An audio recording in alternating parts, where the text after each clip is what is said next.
اور اندرونی حصے پہ چینی کی ٹائلوں کا کام آپ دیکھ کر حیران رہ گئے ہوں گے۔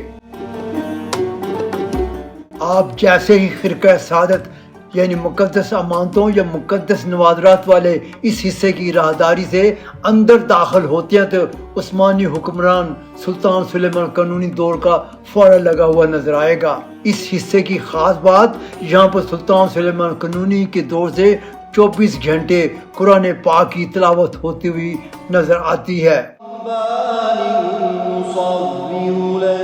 اس راہداری کے بعد جیسے ہی ہم اگلے دروازے سے اندر داخل ہوتے ہیں، حضرت داؤد علیہ السلام کی تلوار اور تلوار کے نیچے اس تلوار کی نیام بھی رکھی ہوئی دکھائی دیتی ہے۔ یہ آپ اس حصے میں حضرت موسیٰ علیہ السلام کا عصا دیکھ رہے ہوں گے۔ آپ اسی حصے میں حضرت صلی اللہ علیہ وسلم کے پاؤں مبارک کے اصیل نقش بھی دیکھ سکتے ہیں۔ اس کے علاوہ دیگر حصوں میں پاؤں مبارک کے نقش کے نقول بھی رکھے گئے ہیں۔ آپ کو اسی حصے میں یحییٰ علیہ السلام کے بازو پر چڑھائے جانے والے خور کی بھی نمائش ہوتی ہوئی دکھائی دے گی۔ دوستو، یہ برتن حضرت ابراہیم کے کھانے والا پیالہ ہے اور اس کے ساتھ ہی اس کا سونے سے بنا ہوا خول یا قبر موجود ہے جسے سلطان محمد فاتح نے تیار کروایا تھا۔ یہاں پر ہی رول ہوئی چادریں دراصل مختلف پیغمبروں کی قبروں پر بچھائی جانے والی چادریں ہیں، جن میں حضرت یونس علیہ السلام کی قبر پر بچھائی جانے والی چادر بھی موجود ہے۔ اگلے کمرے میں حضرت عثمان کے شہید ہوتے وقت پڑھے جانے والے قرآن کریم جس پر خون کے چھینٹے موجود ہیں کی نمائش کی جا رہی ہے۔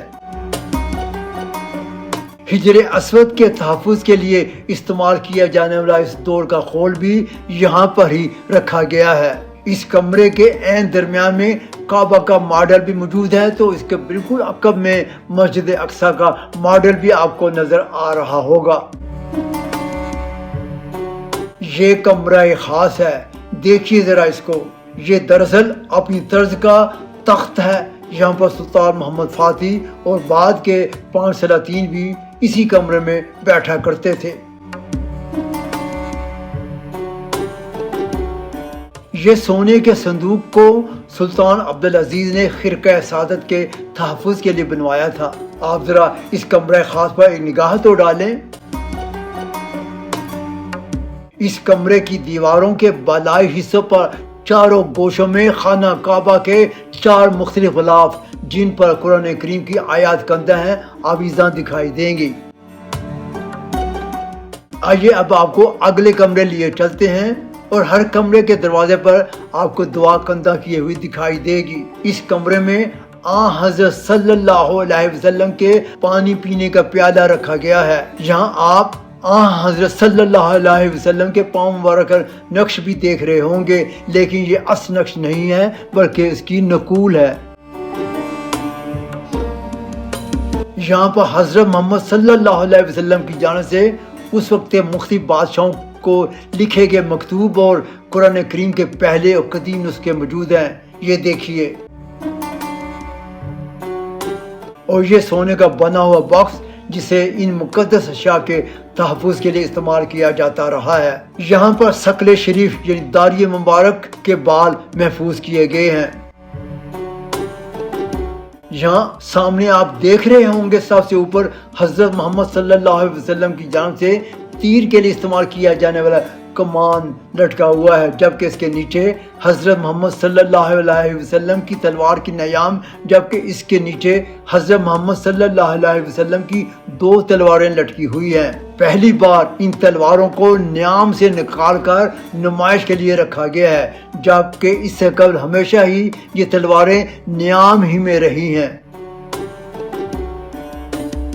سونے کے اس باکس میں حضرت محمد صلی اللہ علیہ وسلم کے دندان مبارک کو محفوظ رکھا گیا ہے۔ یہاں پر حضرت محمد صلی اللہ علیہ وسلم کے زیر استعمال جوتیاں پڑی ہوئی ہیں۔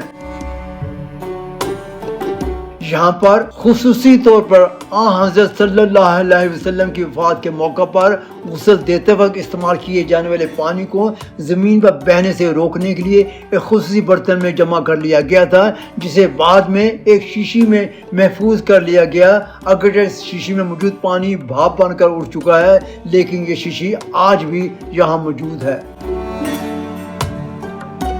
خرقہ سعادت کے پہلے حصے میں پیغمبروں کی امانتوں کو رکھا گیا ہے، تو دوسرے حصے میں حضرت محمد صلی اللہ علیہ وسلم کی امانتوں کی نمائش کی جا رہی ہے، جبکہ اس تیسرے حصے میں صحابہ کرام کی امانتوں کی نمائش کی جا رہی ہے۔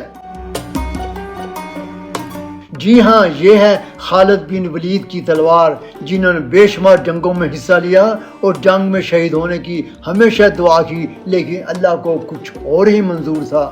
اس ڈسپلے میں حضرت ابو بکر کی داڑھی مبارک کے بال محفوظ ہیں۔ یہاں ہی حضرت علی اور حضرت عثمان کے ہاتھوں سے تحریر کردہ قرآن کریم کے نسخوں کو بھی نمائش کے لیے رکھا گیا ہے۔ قرآن کریم کے یہ نسخے خط کوفی میں تحریر کیے گئے ہیں۔ یہاں اسی حصے میں چاروں خلفائے راشدین کی تلواروں کی بھی نمائش کی جا رہی ہے۔ حضرت علی، حضرت عثمان، حضرت ابو بکر اور حضرت عمر کی تلواریں آپ کو نظر آ رہی ہوں گی۔ یہ حضرت فاطمہ کا چہرہ ڈھانپنے والا جالی دار کپڑا ہے، جسے سبز رنگ کے کپڑے یا غلاف کے اندر محفوظ کر لیا گیا ہے۔ یہ جالی دار کپڑا جس پر تلکاری کا کام ہوا ہے، اسے حضرت فاطمہ اپنے چہرے کو ڈھانپنے کے لیے استعمال کیا کرتی تھی۔ یہ حضرت حسین کی پگڑی کا نیلے رنگ کا کپڑا ہے، اور اس کے اوپر والی پگڑی بھی حضرت حسین ہی کی پگڑی ہے، اور ساتھ ہی حضرت علی کی 2 پگڑیاں بھی لٹکی ہوئی ہیں۔ اور ٹھہریے، پہلی بار آپ کو حضرت امام حسین کی اس قمیض، جسے انہوں نے کربلا میں شہید ہوتے وقت زیب تن کیا ہوا تھا، اس قمیض پر آپ کو خون کے چھینٹے پڑے ہوئے بھی دکھائی دے رہے ہوں گے کہ اس کی نمائش کی جا رہی ہے۔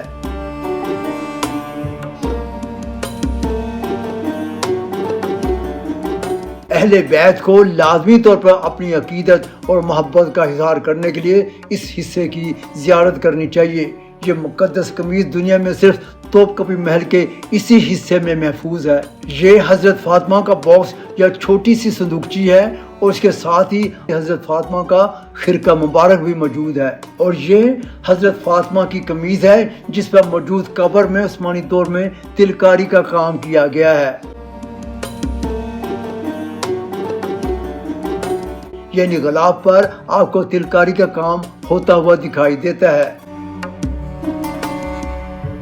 اور یہ حضرت محمد صلی اللہ علیہ وسلم کی قمیض ہے، جسے حضرت محمد صلی اللہ علیہ وسلم نے حضرت بلال حبشی کو تحفے کے طور پر پیش کیا تھا۔ یہ مقدس امانت ہونے کی وجہ سے اس پر عثمانی روایت کے مطابق محفوظ رکھنے کے لیے اس کے اوپر والے حصے پر تلکاری کا کام کیا گیا ہے۔ مقصد اسے سجانا تھا اور اس پر آیت وغیرہ کندہ کرنا تھا، تاکہ اوریجنل شاہکار کو کوئی نقصان بھی نہ پہنچے اور محفوظ بھی رہے۔ اگلے حصے میں آپ کو اس وقت جو تلواریں نظر آ رہی ہیں، یہ سب کی سب صحابہ اکرام کی تلواریں ہیں۔ یہ جعفر طیار کی تلوار ہے، اور یہ حضرت اویس کرنی کا قلعہ مبارک ہے۔ کمرے کے اس حصے میں عبد القادر گیلانی کے تاج یا قلعہ کے ایک حصے کی نمائش بھی کی جا رہی ہے۔ یہاں پر ہی ایک طرف ابن عربی کی ایک ٹوپی بھی موجود ہے۔ مولانا رومی کے پانی پینے والے کٹورے جو پتھروں کے اندر سے تراش کر بنائے گئے ہیں کی بھی نمائش یہاں پر ہی کی جا رہی ہے۔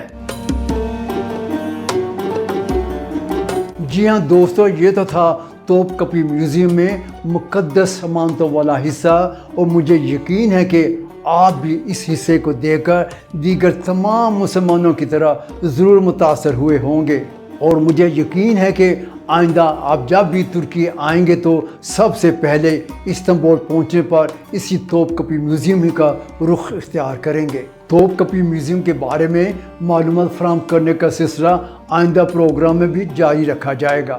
تو اس وقت تک کے لیے اپنے میزبان ڈاکٹر فرقان حمید کو اجازت دیجیے۔ اللہ حافظ.